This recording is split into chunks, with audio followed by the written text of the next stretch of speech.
Welcome to the Dream 100 Show, the epicenter of influence, collaboration, and exponential growth. You're about to discover the power of relationships. Dream 100 relationships.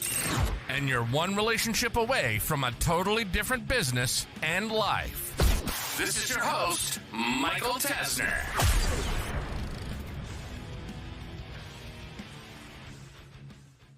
How would you like to be featured in your dream press? Think publications, magazines, radio stations, newspapers, podcasts, and beyond. So I traditionally spend most of these podcast episodes talking about and preaching the two audiences out of the three when it comes to the Dream 100 framework. And that is most of the time featured on building out your referral partners. Number two, then, talking about your Dream 100 clients, customers, prospects. That's normally where I spend most of my time.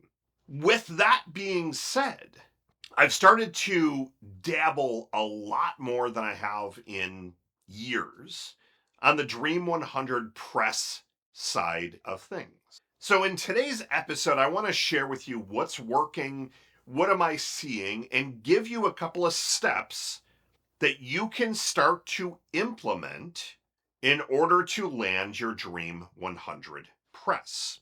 Now, I've got to give you a couple. The way that I teach the Dream 100 strategy, the Dream 100 framework, it involves hitting up these people on a pretty regular basis and also using strategic gifts. What I found on the press side of things is that gifts typically are a bit frowned upon, and they definitely can be seen as a bribe, essentially. And I've talked a little bit about bribes in the past, and you've got to be very careful that you're not sending a $500 gift to a Fortune 1000 CEO, for example. And there's a lot of policies and ethics and things like that. The gifts typically are a thank you for them doing something for you. And the way that I've gotten around it ever being seen as a bribe is because it's hyper personal. We're even sending a lot of fun bobbleheads right now. So that's one thing that I want to throw out there, that the strategy has a lot of similarities, but we have not been sending gifts. So if you look at it at the core, what does a publicist or a writer on the other side want? What do they want? I've been re-listening to some Zig Ziglar books. They've been incredible. It's been probably 20 years since I have. And it's the phrase that he uses that a lot of people have also used. The more people that you help get what they want, then it in turn cascades over to you. So what do they want? They want a good story.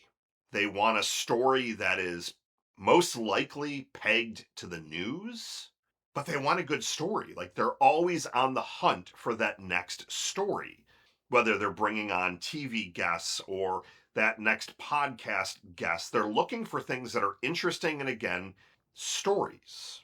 So take that, park it for just a minute. The way that I approach this is the same way that I get ready to deploy the Dream 100. You've got to go and look at your social media platforms. You've got to look at your website. And even more important, with press, the content needs to be flawless. There cannot be no typos, not even one. So if that means you're hiring 3 people to grammar check and go through all of your stuff, but you need to be able to quickly demonstrate why you are an authority. So step 1 is I want you to improve your accounts if you have not already done that, and then go through and check to make sure all the grammar is there and it's compelling in nature. Number 2 is I need you to go and get published somewhere. Now, the good news is somewhere is pretty easy for you to tackle. So, for example, you can go to LinkedIn and submit a nice article on LinkedIn. You can go to medium.com and submit an article there. Maybe the Chamber of Commerce. You want to look for some of those places that you can easily write and submit an article. LinkedIn and Medium are the two that come to mind the quickest, that you literally can have an article drafted and live in 15 minutes because you're controlling that platform. Chamber of Commerce might be a little bit different, and there might be some other rules there, and that actually might even be in your list of Dream 100, that, hey, if I'm getting featured by the local Chamber of Commerce, then I'm moving in the right direction, especially if you have a local business and it's a larger chamber. So after you've got your profile dialed in, I want you just to start to write some content. And I don't want you to just write generic content. I need the content drafted in a way that it's going to spark some curiosity. I need you to take a stand. As Garrett White says of Wake Up Warrior, either take a stand or sit in the stands. Like, you're either taking a stand and you're leading the charge, or you're a spectator. Not saying put out things that are ridiculously controversial, but I want you to make a name for yourself and putting out the same type of stuff that everyone else is doing. Now, you might say, Michael, I'm a landscaper. What on earth do you want me to write about? What could potentially be interesting? And we're going to get back to the news peg stuff in just a minute. You've got the generic content of, like, all the 5 mistakes that everybody makes with their lawn and what to do and the certain seasons, and like, you've got that generic stuff, but how could you start to separate yourself from the pack a little bit? Maybe you go full guns blazing and you're talking about organic and how that's better for your lawn, better for nature, and better for health. Maybe you find a couple of studies that have shown that pesticides, and I'm sure these studies are out there, are one of the leading causes of cancer, for example. You start to put out some content that is different from anything else that you were thinking of doing. And that content can go on LinkedIn, it can go on Medium. The reason that we're trying to get some articles out there initially is that it's a little more challenging for a writer or a publicist on the other side to decide to give you a shot if you've never published anything. They're always typically going to ask for writing samples. And if they don't ask for writing samples, they're going to Google your name, they're going to go to your social media and see what you've published. So as you start to get into these Dream 100 publications and start to pitch them, you've got to have a little bit of some of those stepping stones. I was publishing on LinkedIn and Medium. Now I'm writing for Entrepreneur, I'm writing for Inc.com, and I'm also writing for Forbes. 3 different publications. They are definitely on my Dream 100 list. Harvard Business Review would be another one. The MIT paper or newsletter or magazine would be another one. Today.com, Parents.com. Like, I have a list of my Dream 100 publications. But what I'm doing before I'm pitching these publications is I'm studying the person. And this is the same strategy within the Dream 100 framework. You're studying that publicist or writer on the other side. What are they writing about? What's their style? Now, let's just say, for simplicity, that it's the local Chamber of Commerce, and maybe it's the president of the chamber that's making decisions on who can write for the newsletter or blog articles or things like that. I'm studying the person. I'm getting to know them personally and professionally.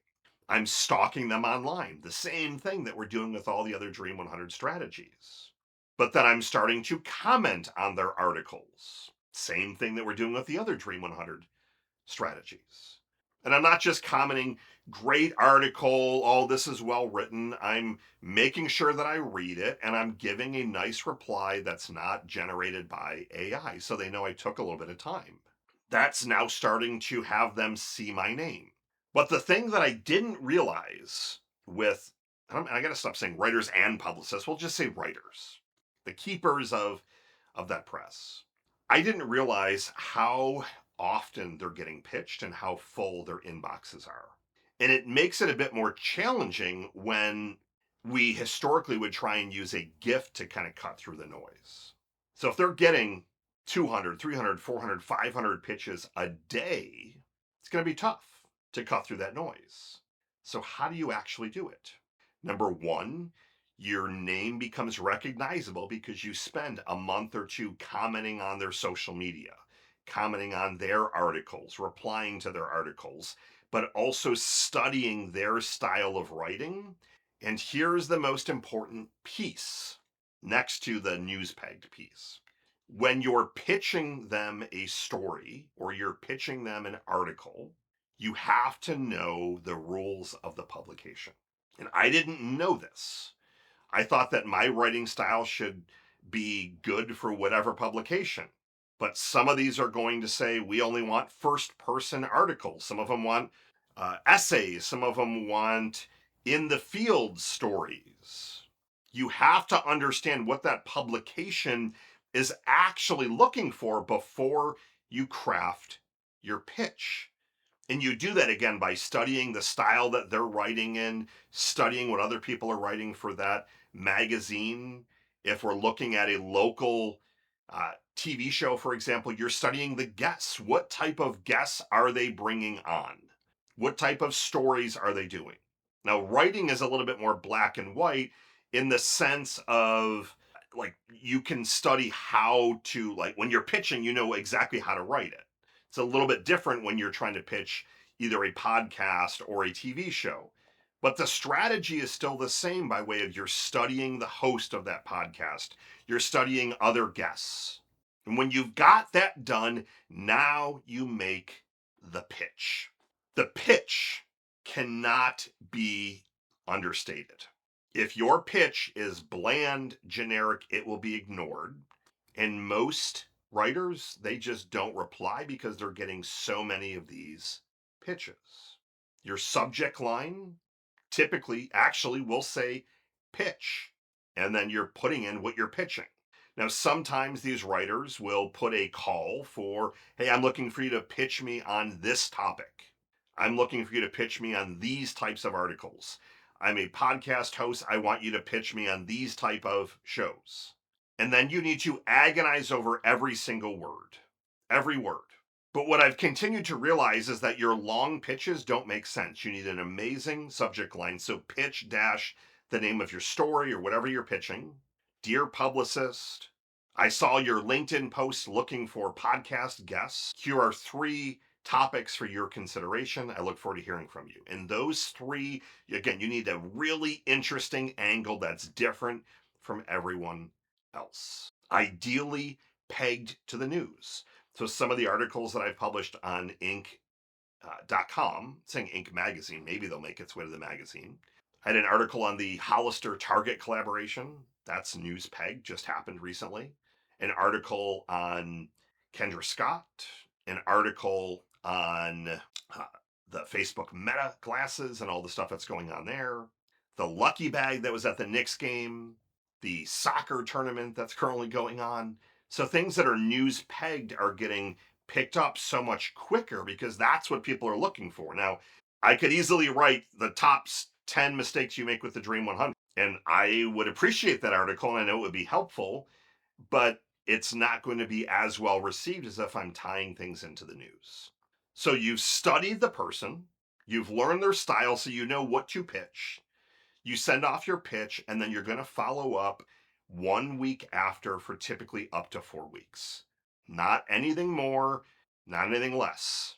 This is not you're following up after 3 days because these people are getting hundreds and hundreds of pitches.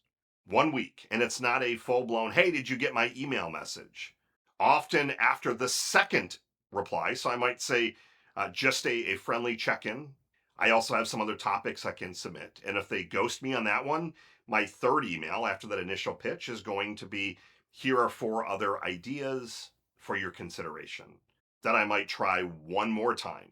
But I'm playing the long game similarly to what we're doing with the Dream 100. I'm not sending a gift after they let me write an article. If I'm bringing them onto a podcast, I'll send them a gift for that accordingly. But I've had to use the gifting thing a lot less and just a lot more strategically. So your homework assignment is to make a list of your Dream 100 press, podcasts, TV shows, magazines, newspapers, newsletters, all of those. Make sure your social media is looking like an authority. All your content is perfect. There's no typos. You're going to write a couple of articles to at least get some stuff out there. And then you're going to start stalking the people, commenting on their social media, and then go in for the strike with the pitch, and then go into another person and another one. This is a numbers game. And what happens is that once you get that first acceptance, the second one happens, the third one happens, and it snowballs from there. I'm going all in on web press and press the remainder of this year. So I'm giving you something that I've just tweaked the strategy to what I just shared with you. I'm going all in for the remainder of this year. Michael Tasner signing off. Good morning, good afternoon, and good night. I'll see you next week.